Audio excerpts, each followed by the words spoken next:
नमस्कार, आप देख रहे हैं भिलाई का सच। आज हम बात करेंगे भिलाई नगर पालिक निगम के कांग्रेस पार्षदों की।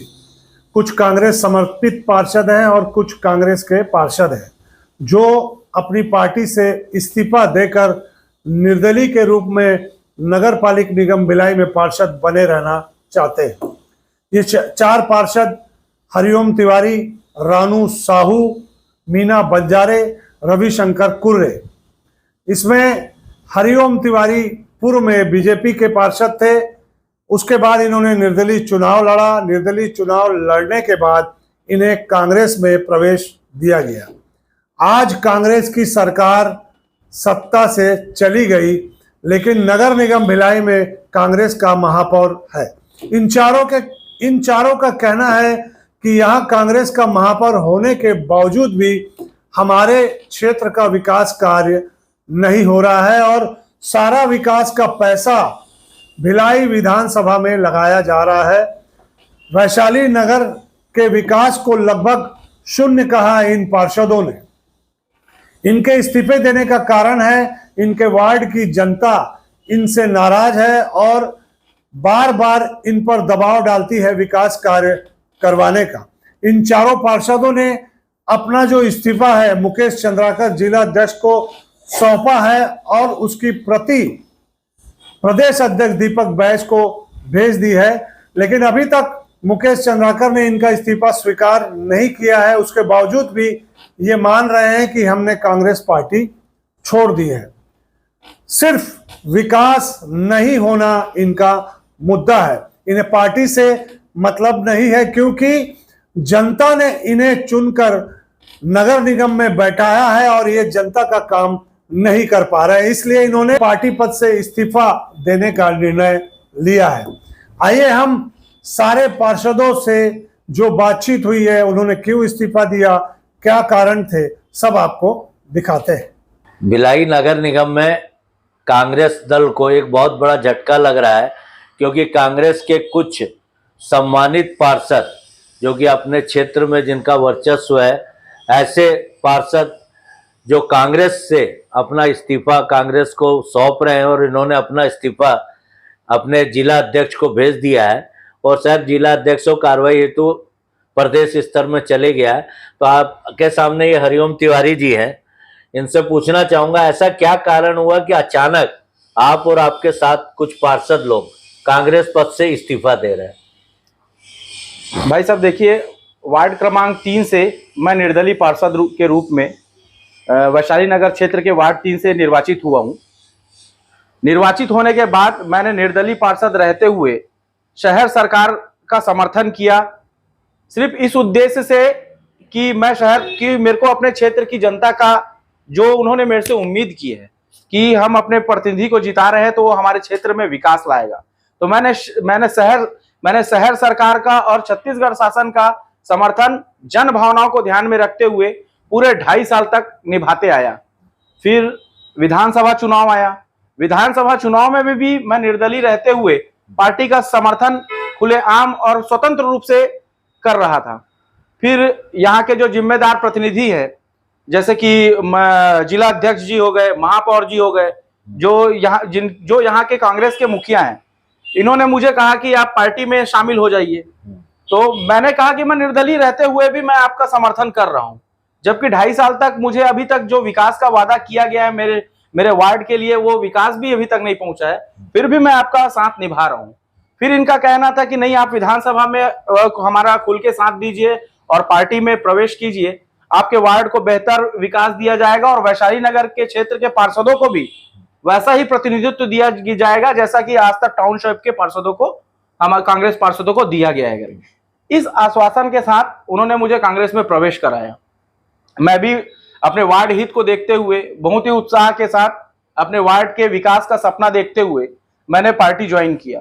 लेकिन पार्टी ज्वाइन करने के बाद भी सतत निरंतर विधानसभा चुनाव हो गया, लोकसभा चुनाव हो गया, ना वार्ड में आज तक इन्होंने कोई विकास किया है, ना ही टाउनशिप के जो पार्षद हैं हम लोग उपेक्षा का शिकार हो रहे हैं। और दूसरी तरफ वही विकास का पैसा जो वैशाली नगर में खर्च किया जाना चाहिए, उस पूरे विकास की राशि को टाउनशिप के क्षेत्रों में पूरा फूका जा रहा है।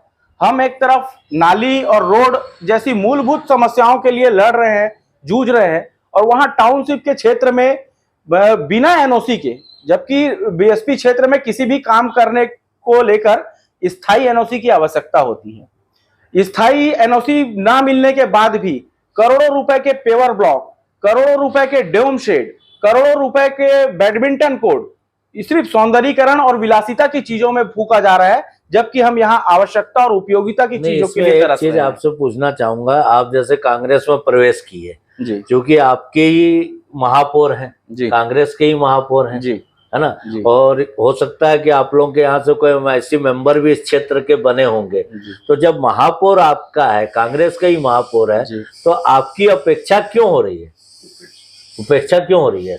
बस यही दर्द है कि वैशाली जो निगम को जो नेतृत्व मिला है वो टाउनशिप के उस पार का मिला है, उसके बाद भी हम उनको अपने परिवार का हिस्सा आज तक समझते आए। यहाँ तक कि पूर्व मुख्यमंत्री भूपेश बघेल जी ने जब महापौर जी को पदभार सौंपा था, उनको जिम्मेदारी सौंपी थी, तब उन्होंने ये उनको दिशा निर्देश दिया था कि जैसा आपने अपने सेक्टर 5 को चमकाया है, उसी तरह वैशाली नगर को भी आप सुंदर और मजबूत बनाएंगे। लेकिन अब प्रदेश के शीर्ष नेतृत्व के बात को भी इग्नोर करते हुए लगातार वैशाली नगर की उपेक्षा की गई है, और पूरी धनराशि आज कोई भी सूचना के अधिकार में निकाल ले कि पिछले 7.5 साल में कितने करोड़ की राशि टाउनशिप में खर्च हुआ है और कितनी राशि वैशाली नगर में खर्च। नहीं, आप ही के बीच के पार्षद थे जी, जो आज हमारे वैशाली नगर विधानसभा के विधायक हैं, ये नेतृत्व कर रहे हैं, लगातार 5 बार यहाँ पार्षद बने, है ना, क्योंकि वो भी विपक्ष में रहे, नेता प्रतिपक्ष भी रहे, वो सब रहे, उनका काम यहाँ होता था। तो कांग्रेस के महापौर होने के बावजूद आपका काम नहीं हो रहा, भाजपा के पार्षदों को हो रहा, तो ऐसा आपको लगता नहीं कि कहीं आप में भी कुछ कमी रह गई हो, या भाजपा के पार्षद में कमी रह गई, कि आपके नेतृत्व में कमी थी? अब भाजपा के किन लोगों का काम होता था और किन लोगों का नहीं होता था, यह अंदर की बात तो निगम के मुखिया और निगम में बैठे हुए प्रशासक अच्छी तरह से बता पाएंगे। अपना दर्द, अपने वार्ड का दर्द, अपने क्षेत्र का दर्द हम बता पाएंगे कि हमारा वार्ड उपेक्षित हुआ है, हमारे वार्ड का प्रतिनिधित्व उपेक्षित हुआ है, और इस बात की गवाह अगर हमारे में भी कोई कमी रह गई, मान लो की बात है कि हम पार्षदों में कोई कमी रह गई, तो सजा हमको दी जा सकती थी, हमारे क्षेत्र को, क्योंकि ये क्षेत्र की विकास करने का कसम महापौर ने भी खाया है। तो इसकी शिकायत आपने उच्च स्तर पर अपनी पार्टी को नहीं किया क्या? इस उपेक्षा की शिकायत लगातार हमने जिला संगठन के अध्यक्ष माननीय मुकेश चंद्राकर जी को भी की है, संबंधित सब लोगों को, महापौर से भी सतत हम विकास की मांग करते आए हैं और अपने क्षेत्र को प्रतिनिधित्व करने की मांग करते आए हैं, और इनका ये लोगों ने वादा भी किया कि इस क्षेत्र विधानसभा के बाद वैशाली नगर का पूरा नक्शा बदल दिया जाएगा। यहाँ के पार्षदों को भी जो कार्य वैशाली नगर में संपादित होते हैं, उन कार्यों का विभाग वैशाली नगर के पार्षदों को दिया जाएगा, और आपको उचित सम्मान और विकास के लिए कभी भी आपको तरसना नहीं पड़ेगा।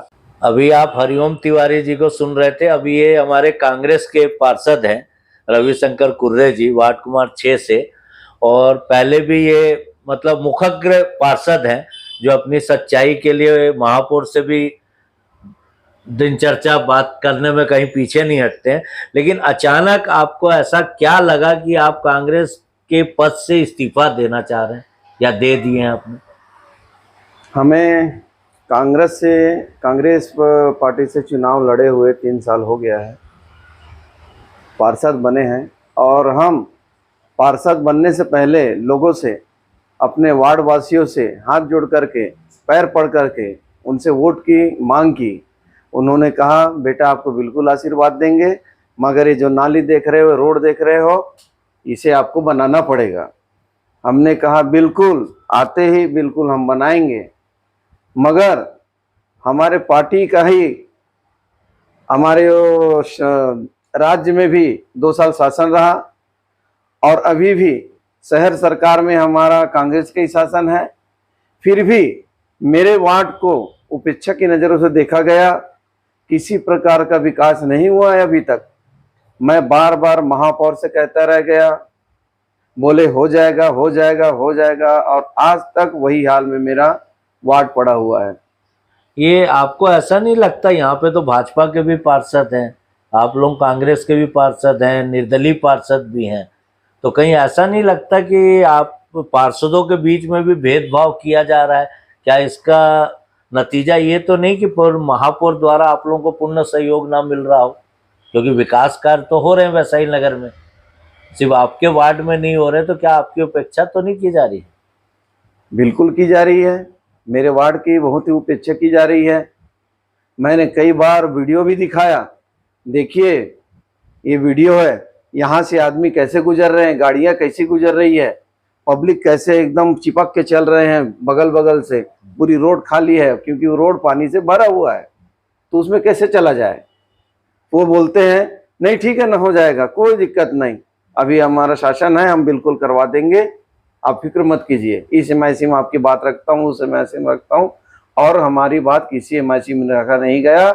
और जब भी MIC का बैठक होता है, किसी प्रकार का विकास जो पारित करते हैं लोग, तो सिर्फ और सिर्फ सेक्टर की तरफ, पटरी उस पार का विकास की बात करते हैं।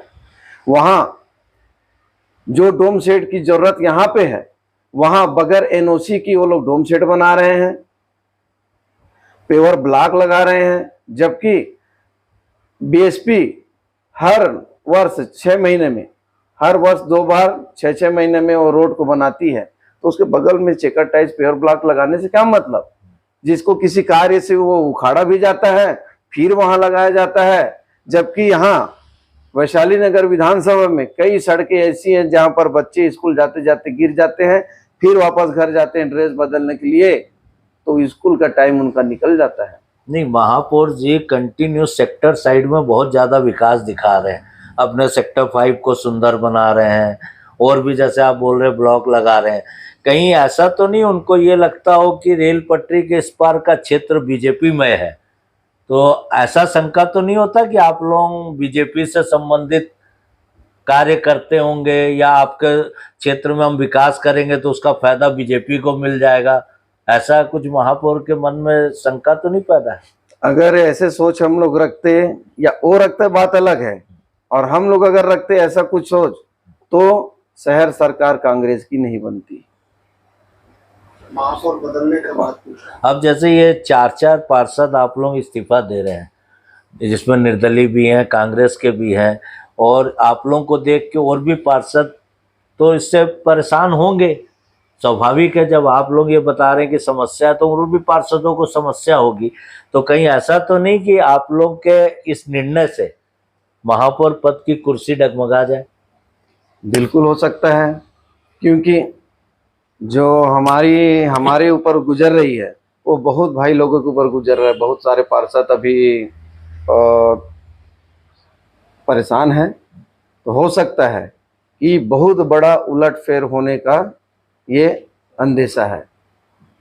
नहीं, इसमें एक चीज और सोचने की बात है कि 2 साल अभी कांग्रेस की सरकार थी जी, अभी बीजेपी की सरकार बन गई है ना, तो कहीं ऐसी सुगबुगाहट तो नहीं है कि आपको लग रहा हो कि अब बीजेपी की सरकार बन गई, हमारी सुनवाई नहीं हो रही, और ये किसी अगले पड़ाव की रणनीति के तहत ये इस्तीफा तो नहीं हो रहा? नहीं, ऐसा कुछ नहीं है, ऐसा नहीं है। हम अपेक्षित महसूस कर रहे हैं अपने आप को, और हमारे जो कांग्रेस संगठन के मुखिया को भी हम इसके बारे में बताए हैं, वो भी किसी प्रकार की मतलब सहायता नहीं किए हैं। जबकि आपके कांग्रेस के जिला अध्यक्ष तो यहाँ से विधानसभा चुनाव भी लड़े हैं जी, उनको तो ज्यादा इस क्षेत्र में विकास कार्य करना चाहिए और आप लोगों का सहयोग करना चाहिए।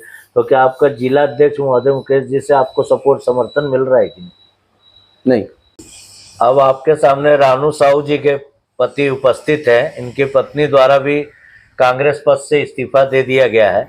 तो आपसे पूछना चाहूंगा कि किसी पारिवारिक काम से या आपकी उपेक्षिता हो रही है, इस कारण किस कारण भाभी जी ने इस्तीफा दिया? देखिए, कारण तो सिर्फ ऐसा है कि हमारे यहाँ विकास का कारण था।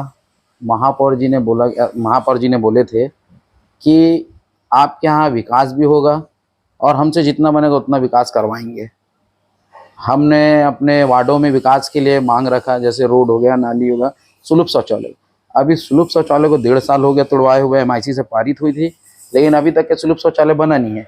वार्ड के एक हमारे वार्ड में, वार्ड 9 में आता है सतनामी बस्ती भारत माता चौक, जो बहुत ही छोटा सा बस्ती है। आज हमारे वार्ड में सुलभ शौचालय टूटे हुए 1.5 साल हो गए, लेकिन वहाँ की जनता बार बार हमको पूछती है ये कब बनेगा, आपके शासनकाल में बन सकता है कि नहीं।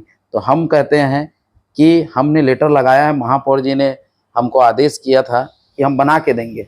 आज ऐसा स्थिति है कि जब घर से निकलते हैं तो पब्लिक सिर्फ गाली से बात नहीं करती है, बोलते कि आप तो बोल रहे थे अब बन जाएगा, कल बन जाएगा करके। तो आप कब तक ऐसे झूठ बोलते रहोगे? अच्छा ये बताइए, जैसे ये अभी इस्तीफा आप लोग सामूहिक दे रहे हैं, ये कहीं आने वाले समय में महापौर बदलने की कोई ऐसी रणनीति तो नहीं बन जाएगी? देखिए, हम तो अभी 4 पार्षद हैं जो निर्दलीय के रूप में हैं। अब स्थिति और परिस्थिति तो वो समय ही बताएगा जब विपक्ष में हम बैठेंगे। तो अभी जैसे आपको जैसे अभी तो आप बोल रहे उपेक्षित हुए, आप कांग्रेस से इस्तीफा दे दिए जी, लेकिन पार्षद पद तो आपके पास है जी, आप नगर निगम में बैठेंगे ही, लेकिन जी। अब आपकी शायद कुर्सी बदल जाएगी, जी, अब आप विपक्ष में बैठेंगे। जी। तो अब आपको क्या लगता है कि पहले आप ज्यादा मजबूती से अपनी बात को रख पा रहे थे कि अब आप ज्यादा मजबूती से बात को रखेंगे? अब हमको ऐसा लगता है कि अब अपनी बात को बहुत मजबूती से रखेंगे, क्योंकि विपक्ष में बैठेंगे हम। क्योंकि पहले पक्ष में बैठते थे तो जो सामने वाले कहते थे उसी हिसाब से बात चलता था उनका, उसी हिसाब से लोग कहते थे। लेकिन अब विपक्ष में बैठेंगे तो अपनी बात को इतनी मजबूती से रखेंगे कि पक्ष और विपक्ष दोनों सुनेगा। कहीं ये ऐसा तो नहीं कि कुछ समय बाद ये अविश्वास प्रस्ताव क्या एक रणनीति बन जाए महापौर के खिलाफ? अब अभी तो ऐसा देखिए, अब 4 पार्षद हैं, अगर सहयोग बनता है या कोई सहयोग करता, कोई और पार्षद, वैशाली नगर विधानसभा है, जैसे हमारे यहाँ समस्याएं इतनी है, कोई पार्षद सहयोग करेगा तब उसके बाद सत्ता में फेरबदल हो सकता है। नहीं, एक ही साथ पटरी के इस पार जी, एक ही साथ 4 पार्षदों का इस्तीफा, मतलब कांग्रेस पद से इस्तीफा देना, जी। ये कैसे संयोग हो गया कि चारों के विचार एक हो गए और इस्तीफा दे दिया आपने? वार्ड में अगर विकास नहीं होगा तो 4 क्या 10 पार्षद भी रहेंगे तो वही बोलेंगे। मेन मुद्दा तो हमको जनता जब चुन के लाती है तो वो पार्षद को ही जानती है, ना कि विधायक, ना कि सांसद। धन्यवाद आपका। अभी आपने सभी पार्षद जो इस्तीफा दे रहे हैं उनकी बातें सुनी, उनके विचार क्या थे, उनकी सोच क्या थी, सारी जो सच्चाई है उन्होंने आपके सामने रखी। आगे जो रणनीति होगी इनके बारे में और जो इनके खिलाफ और पक्ष में निर्णय आएंगे वो हम आपको जरूर दिखाएंगे। आप देखते रहिए हमारा चैनल भिलाई का सच। अगर हमारा चैनल आप लगातार देखते हैं, पसंद करते हैं तो लाइक, शेयर, सब्सक्राइब करना न भूलें। नमस्कार।